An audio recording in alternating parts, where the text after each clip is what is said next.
Hi, good morning, Franny. Eto, it's another tsaka day na naman. Pero ngayon, hindi na breakfast to. It's lunch. Oh Ito yung no! food ko. Ayan, nagluto ako ng ginisang petchan. Hmm. Dapat ngayong panahon na yun, palaging healthy yung kinakain mo, mga green leafy vegetable like talbos ng kamote, talbos ng kalabasa, kangkong, basta green leafy vegetable para healthy. Igisa mo lang o kaya steam mo. Igisa mo, lagyan mo lang ng itlog. Okay na. Di ba? Tsaka huwag mong masyadong lagyan ng asin. Oh no! Anyway, yun nga, parang nainis ka na may something galit na may parang na-stress ka sa ginawa ni Aling Susan. Yung, ano ba yun? Yung pang-okray niya dun sa isang trans. Actually, hindi naman ikaw lang ang mga nag-react dun eh. Siyempre, of course, lahat ng LGBT. Lahat ng mga, alam mo na. Actually, ako, pinanood ko yan.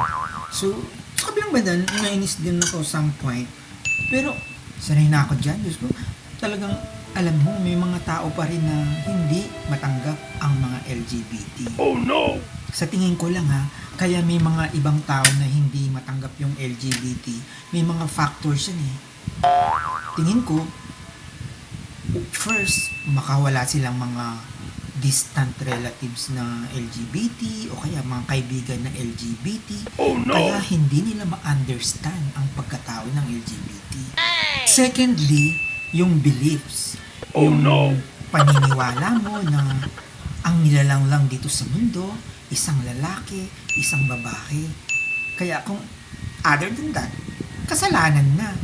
Diba sabi nga ni Mudrakel Susan isa siyang born again. Yun, isang factor yun. Kaya yung paniniwala niyang ganun. Kasi alam mo naman yung mga iba-ibang religion, di ba? Yung mga living water or something, Jesus is love, YAA, basta may mga love, Jesus, ganyan. Lahat ng mga yan, ang pinaniniwalaan nila is lalaki at babae lang ang nilalang. Pero, bakit nandyan kayo? Joke. Yun nga, yung mga iglesia din. May kaibigan ko nga akong iglesia. Bading Gersi. Oh no! Diyos ko, ay talagang takot na takot siya kasi baka pag nalaman daw, itatakwil siya. Kung nananatili siyang iglesia, kapag every Thursday talagang and every Sunday, puting-puti siya. Tsaka talagang hindi siya nag-a-absent. Pero, di ba? Hindi nila alam. Pero pag nalaman nila, baka tsugi siya. Mga Muslim, Oh no! Diyos ko, yung sinasabi nilang, ano ba yun sa Bible na Sodom and Gomorrah? Actually, hindi ko alam masyado yan eh. Hindi ko, Diyos ko, Muslim. Hello? Yung kaibigan ko nga, nagkaroon ng boyfriend ng Muslim eh. Di ba? Hindi ako ha. Anyway, so makikita mo talaga dun, no? Galit na galit si Aling Susan dun sa trans woman. Parang kahit walang ginagawa yung trans woman, Oh, no. talagang kung ano-ano ang pinagsasabi sa kanya. May mga ganyan talaga eh. Kahit, di ba, palagi, minsan pag sinasabi natin na, alam mo, wala namang ginagawa sa akin yan, pero parang init ng dugo ko sa kanya. Galit na galit ako sa kanya. Alam mo, na-analyze ko yan eh. Kaya may galit factor ka. Kahit walang ginagawa sa yung masama yung tao. May something na nananalaytay sa'yo na may inggit factor ka sa kanya. Oh no! Oo. Ako na ano ko yan eh. Kasi may darating, parang sama ng feeling ko dito. Kasi parang naiisip mo, baka matalbugan ka. O kaya, naiinggit ka, parang tingin mo mas angat siya sa'yo. Parang ganun, ako ang tingin ko kay Aling Susan, malay mo naman meron din siyang kamag-anak na LGBT.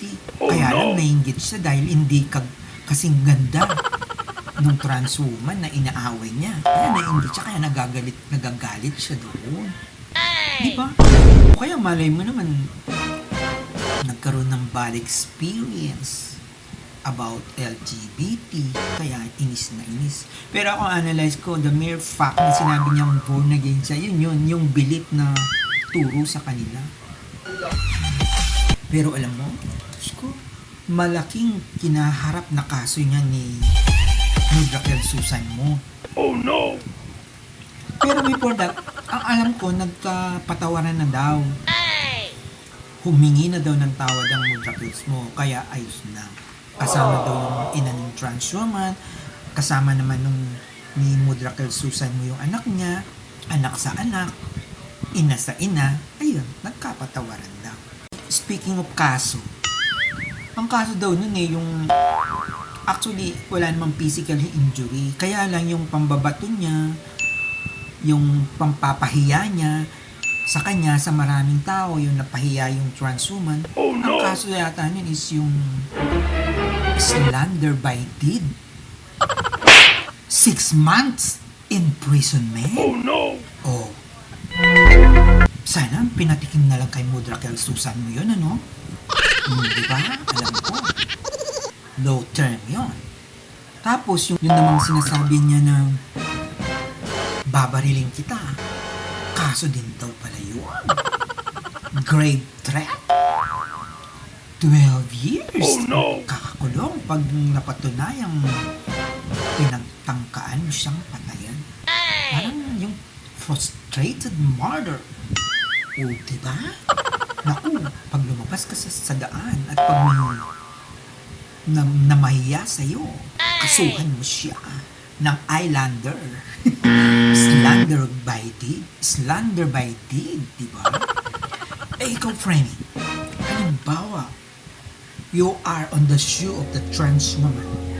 Anong gagawin mo? Patatawarin mo ba si Raquel Susan? Para sa akin, hindi naman masyadong big deal, pero nakakasakit din ang damdamin, di ba?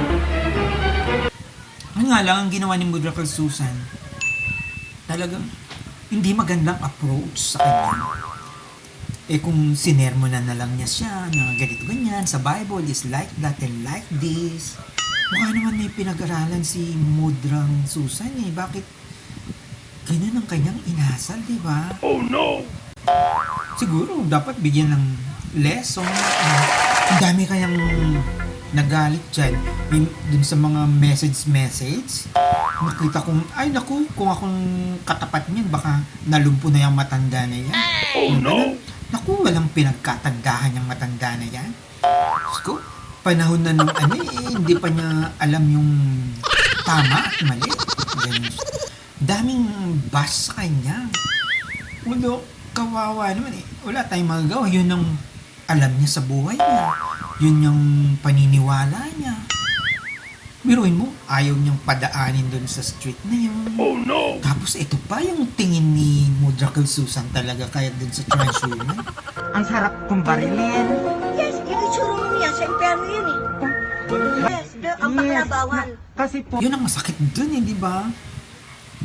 Tsaka yung pangalandakan ng para mag-viral po ang Oy, vlog magbalag ka ko. po, umalis ka dito.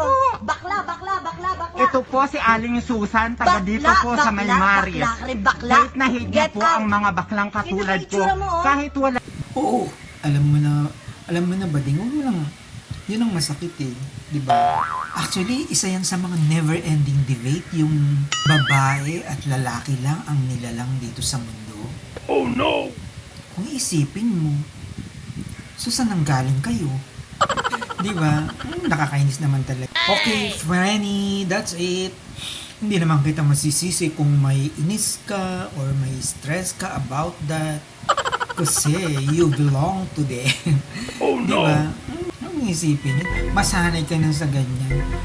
Okay, bye-bye. Sana keep safe and God bless. Bye-bye. Happy weekend.